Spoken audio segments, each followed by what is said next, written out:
assembling for this conversation, which we're going to talk about integrated solutions, and we'll kind of define that in a second. Why don't we just start off with some introductions? So I'm going to ask each of our panelists to just quickly say who they are, what organization they're with, and what products and services in this category they making and servicing. So.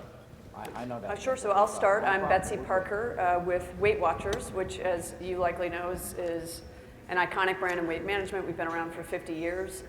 We recently launched Beyond the Scale, which is a new program that expands our vision beyond just delivering weight loss to helping people lead happier and healthier lives. So this is a timely topic for us, I think, as we look to start delivering on a new set of health objectives. Integration takes on a different meaning for us. Hi everybody, I'm Cédric Hutchings. I'm the co-founder of Withings.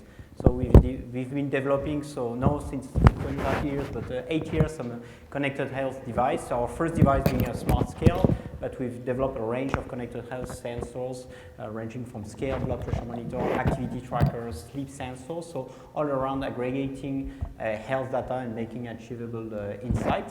And from the very beginning, we had this integration DNA, open API approach. I'm very glad to be on stage today discussing about it. Great. Hi, I'm Charles Teague. I'm the CEO and co-founder of Lose It. And Lose It was started in 2008 with the mission of making the world a healthier weight. And since then, we've helped about 25 million people throughout the United States, Canada, and now through Europe this year. And I'm very excited to be here speaking with you all, so thank you. Great. Monisha. Hi, I'm Monisha Perkash. I'm co-founder and CEO of Lumo Bodytech. Our expertise is in real-time motion tracking of human body movements. And with that expertise, we're able to help people with their performance and also reduce the risk of injury. Our first couple of products are posture and activity trackers. I'm wearing one now. You'd never know that it is anything other than a piece of jewelry. It's this little clasp that I'm wearing. And how it works is when I slouch, a little sensor on it vibrates to remind me to straighten up. And it also doubles as an activity tracker, so it tracks steps, calories, distance. More recently, we announced our product, a pair of smart shorts, where we've integrated our technology into the waistband of shorts and are able to deliver lab quality feedback to runners. Metrics that they could only get in a gait lab or running lab. And we're able to combine that with the motivation of a coach to help a runner run not only faster and farther, but also to reduce the risk of injury. The gentleman in green. Great, thank you guys. So integrated solutions. I think in this market, if you rewind a few years ago, people would come up here and talk to you about their particular device or their hardware. Or they may come up and talk about a mobile app or a piece of software, or they might come up and talk about a service they kind of delivered. But all those things kind of seem to be coming together today. So my first question is, do you agree with that notion, and why do you think the market has evolved potentially in that direction? Yeah, I think when it comes to the end user, they don't care if it's software or hardware. What they care about is the user experience and for it to be as seamless as possible. And so for Lumo, while we pride our expertise is on the software side, it's our unique algorithms and our data science and our machine learning, we also have to be good at the hardware side because it's as much a part of the experience for the end user as the software. Yeah, no, I tend to agree with your sort of fundamental premise there. I think it's in some ways a natural evolution. We're all trying to deliver a really good user experience and an outcome for the user. And I think these different facets of coaching and personal touch, hardware and software, in a lot of ways are very complementary. So it's about kind of pulling them together in the right way that's meeting the user need that you're trying to deliver. I think both are equally important. Keyword is the user experience for sure, but when talking about fitness, health, I think the most important value is sustainability. Do we make things that make it into our daily life for the long term? We all know we can make all wear stuff for a short enough period of time. Early in the year, we might take big resolution and be ready to do a lot of wear stuff, checking a few times a day on the app, etc. But I'm very interested in providing solutions that are sustainable. And that's where, I think hardware also has a very, big part in the game. So we really work hard to make devices, activity trackers that actually are watch, not watch wannabe, but nice watch that you can read in the sun, scales that will never ask you to pull in or dock your phone to sync. So really to find non-friction interactions through our existing routine to make it into the long term and to impact slightly but sustainably our health behavior. So hardware is very important for me. They will end at 12:30. Yeah, I mean, I think for me, we've made a great deal of progress as far as integrating things and exchanging data, and we've made that a lot less full of friction and a lot more seamless. To me, the measure of us as an industry will really be driven by the outcomes we give users. And so really the place to look is not, well, was it easy to get some data across there, or even did we make a nice display, or was there an actionable insight? It's, was there an outcome for that user? The user wanted to eat healthier. Are they doing that?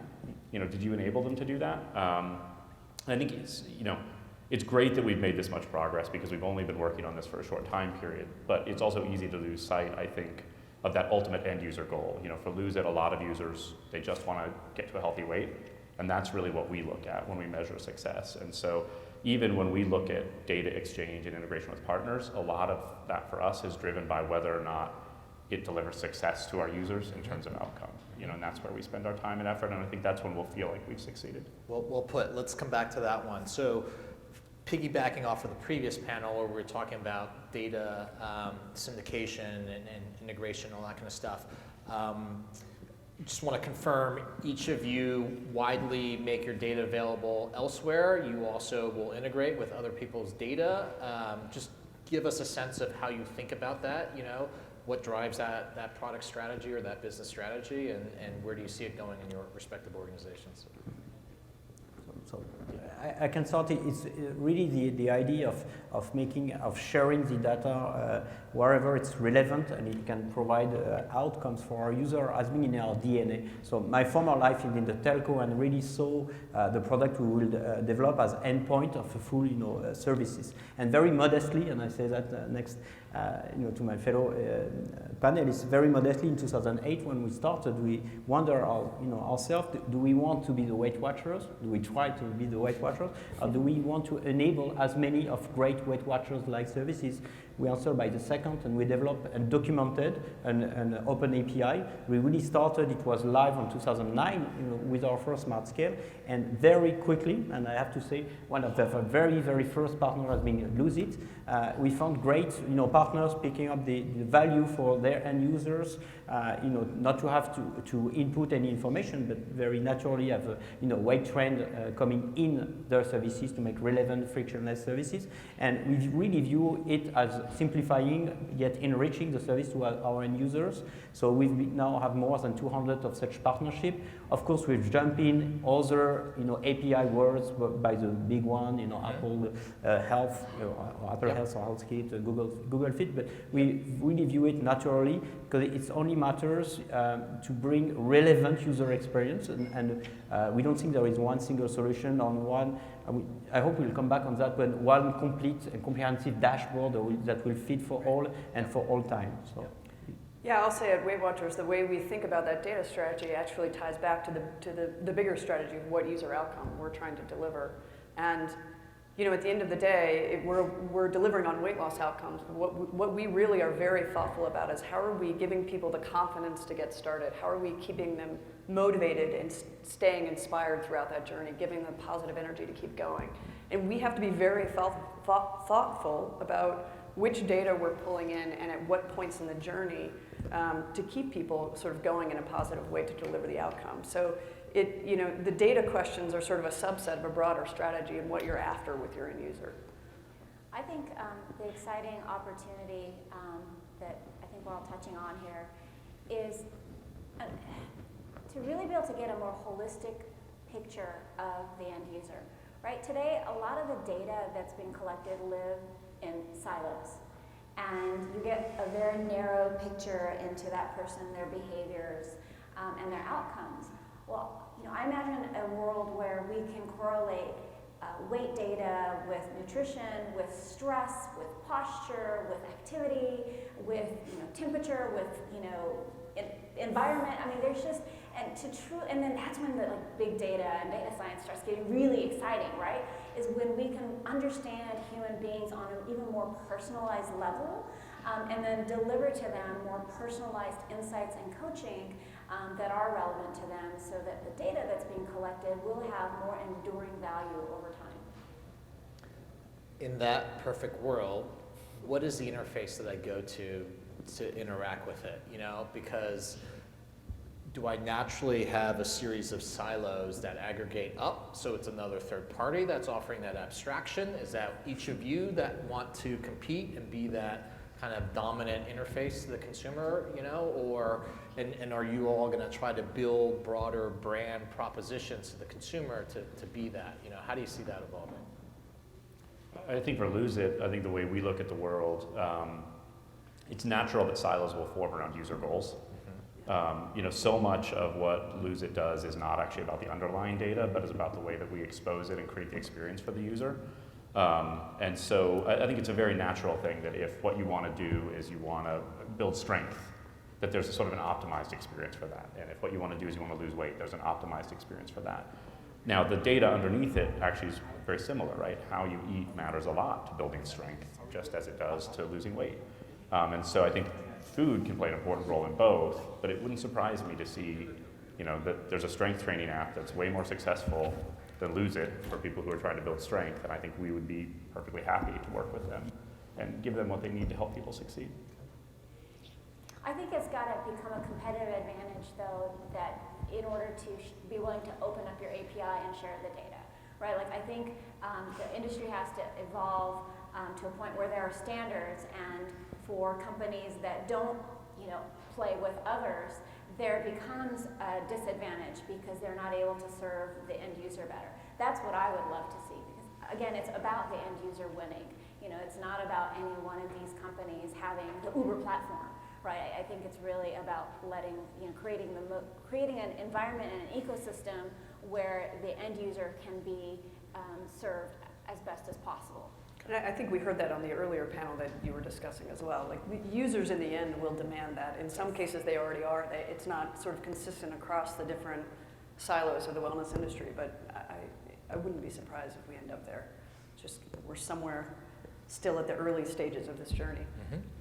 So going back to the original premise of integration, hardware, software apps, plus services, could be coaching or other more kind of people-oriented delivery.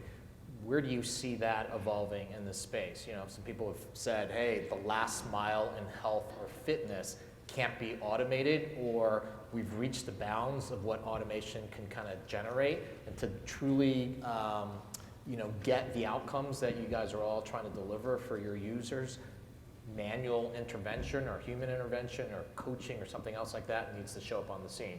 That's obviously in Weight Watchers' heritage, crowdsource or otherwise, but you know, I'm curious what each of your points of view on that would be. I mean, you teed it up for us, right? Yeah. Weight Watchers started as a company that was bringing people together in physical spaces, and now we've evolved to a point where we're doing that digitally and in physical spaces. I think our point of view, particularly with weight, but I also think you could probably extend this to a lot of areas of health, is that it is a very personal thing. It's what we're asking people to do is difficult. We're asking people to behave differently in a consistent manner for the rest of their lives. That takes a lot of support and reinforcement from humans around you. And so, you know, I don't think personally that we've reached the limits of where we can go with digital or autonomous solutions, but I do continue to see a role for personal interaction in the middle of all of that moving forward. I mean, I wonder, so Lose It, we've done a lot of work experimenting with coaching over the last year. So it's certainly been an area of interest for us. Such as? So we have a platform called Ascend that allows you know, a nutritionist or a personal trainer to log in and both see everything that their clients are doing and Lose It, but also asynchronously message them. And so it gives them a messaging platform, this great feedback platform. And that's been very successful. We've done some work with the Cleveland Clinic with an app called Rise, which is focused on behavior coaching. You know, and I think one of the really interesting questions that's out there, and you know, I pose this as a question because I don't really know that we've concluded this is true, is whether or not there's a sea change in the way people are thinking about how they're going to achieve their health outcome. And it sort of went from, you know, someone else is going to direct me what to do, to I am now going to take control of the situation and make a set of choices by myself. And you can see that an app like Lose It or an app like MyFitnessPal, part of what they do is they just give the person a lot of information and allow them to make choices.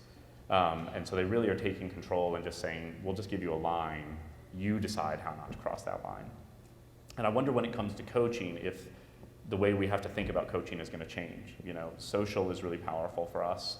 Coaching is really powerful, but I think users for us haven't flocked to it. And so we haven't figured out what the recipe is in terms of what our user base really wants to get out of coaching or what they expect to get out of coaching and what business you can build on top of that coaching. And so I think this notion that people are going to start to think about themselves as the source of change versus a coach is potentially a really important thing. I think today these solutions are very consumer-centric because it is still very much early days. I think when you talk about services and opportunities for services, where it gets really exciting is when you have providers that are incentivized to get involved and to also take the data and to act on it, right? So for example, when you can show that these types of services actually help with health outcomes and reduce cost, right? That's when you're going to get the attention of the institutional players, and I think that's when it opens up a myriad of opportunities for services. How about you guys? Have you, where are you on the spectrum in terms of potentially offering coaching or other services extensions of your products? No, we really so our focus on connected health, and we see that. So today we talk about fitness, weight loss, but we see very much a continuum arriving between wellness, personal health, but also prevention and chronic disease management. And I think the biggest contradiction we have to solve, in the future, and I will say also modestly, we don't know exactly how, is how to make all these solutions that we are developing accessible and truly desirable by the people who will need it the most. Today we are still very much in a phase of reaching people, audience that are very much willing to engage, and again, in a paradox way, they are quite health conscious. They want to take control of, etc. But I really wish that we can develop more solutions that are frictionless enough, that might be not too much engaging at the beginning, but that will benefit for people who really, today are not the most health conscious people. Okay. Solution also potentially could imply offering to market your own products and services, but also third-party products and services. So I'm curious, how many of you either today or in the future plan to resell or bundle in somebody else's product or service from a financial kind of economic perspective? So we're already engaged in some partnerships like that. So for example, we have a partnership with WorkRight, the largest sit-stand desk company. Because it doesn't matter whether or not you have the most fancy sit-stand desk. If you're in bad posture, you're not helping yourself. So that's one example. We also do integrations with other apps. But I think that's when the world gets a lot more exciting, is when you do have these players coming together and with complementary services and serving the customer in a more holistic manner. Yeah, we do that as well at Weight Watchers. If you don't know the company well, you may not know we have our own retail centers, our own retail stores. So, for example, we sell Fitbits in our locations. We integrate with all sorts of other wearables. We invite people to kind of bring whatever device they want to their experience, but Fitbit is a strategic partner of ours. Yeah, I think there are two sides. We started again with our product and solution with this mindset of opening APIs, and I see really two sides. First, in front of our users, we should be absolutely open. It's their own data to make it easy, secure, to share the data, to have the data available where it's relevant and useful for them. That's one part. The second part is by linking with partners, we have the opportunities to enhance our awareness and show it. We've done it. We've done it with Lose It, with many other partners. So we do operation. We like to show testimonial of combined users, show the value of the combined use of different devices and services, and it turned into promotion, obviously, in both ways. So we are very happy to do that, and including with actors who are competitors in some other products. We think again that the first part, opening the API, should be a no-brainer and should be almost split for the second part, which is marketing strategy of being helping people being aware of our product. Yeah, we definitely do partnerships like this. I think when we've experimented with a whole bunch of them, what we've definitely found is we always want to start these partnerships with the user goal in mind and evaluate whether or not we think we're actually advocating something that's going to help that goal. And the good news is, I think, the market is really reinforcing of that. If you're advocating for something that's really poorly aligned, it doesn't succeed. And so, I think when we entered into that, I was very worried that it was just going to be the highest bidder, and that you're going to end up building a thing that doesn't serve the customer very well. But the good news is the highest bidder starts bidding a lot lower if it doesn't work well. And so it really is naturally very self-correcting. We've had a lot of success with that, both with our partners like Withings and Fitbit, and also even just with other related technologies and services that can be helpful to people. Great.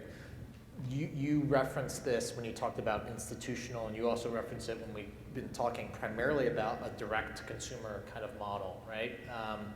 So how does all of this change if you're going more B2B or enterprise, where it's a health plan or insurance carrier, or if it's an employer or other kind of settings? Talk a little bit about that. I think it goes to aligning what each entity cares about the most. And ultimately, we all care about the end user and getting them healthy and helping them stay healthy. But what we're finding, so for example, in working with insurance companies, is what they care about is both first, efficacy, and second, reduction of cost, right? And to be able to show that in a very rigorous way is important. Same thing in corporate wellness, right? Because those corporate wellness dollars are very limited, and they want to make sure that they're putting them into efforts where there will be a strong ROI, where the employees will stay healthier and less disability claims and fewer injuries, right? And so it's being able to really align what the other entities care about with what you offer. I actually think the winners of the B2B market are going to come out of the B2C market, because I think the hard part of the problem is actually building an app that the employees or the covered people want to use. And historically, people who optimize and build for B2B build experiences that are great for plan administrators or great for HR and are terrible for the end users. And so, we're active in that space, and I whether or not it's Lose It or somebody else, I'm really confident that you're going to find consumer apps that have really great consumer experiences eventually coming to dominate that space. If I may, I think that's true to a point. I philosophically I agree with you. The part is like when you go into medicine, though, how do you incentivize doctors to look at data that they don't get paid for, right? Like I think there have to be real structural changes there in terms of incentive structure to make sure that in that B2B world or in that institutional world, there's a shift, right? So we definitely see that. I mean, we get a lot of our customers come from physician recommendations or referrals, but not physician oversight. Just sort of like, go use Lose It. Yes. And so I think you're exactly right. And I think there's a big problem, which is an app like Lose It or Weight Watchers. We all generate so much data that's not that helpful to doctors, right? And we haven't figured out a way to give them what they need in terms of solving that problem. So I think the product can even make a lot of progress there if we worked at it. Well, and I think to your point, to both of your points, I think there's a role for sort of patient pull or employee pull, or the covered member to be asking for a brand like Weight Watchers or Lumo or Withings or whatever the case is. Like, you kind of have to be able to play both ends of those spectrums. Your direct client in a B2B setting is the HR person, but at the end of the day, if you're not getting engagement from the employee base, you won't be back. So I think I agree, it helps to have both a good solution, but also a brand that the employees are aware of and are asking for, and you can kind of work a push-pull on both ends. Thank you. Thank you very much, you guys. This is a fascinating conversation, and we can continue it right into lunch, but we do have to break for lunch now. We have union rules. So please join our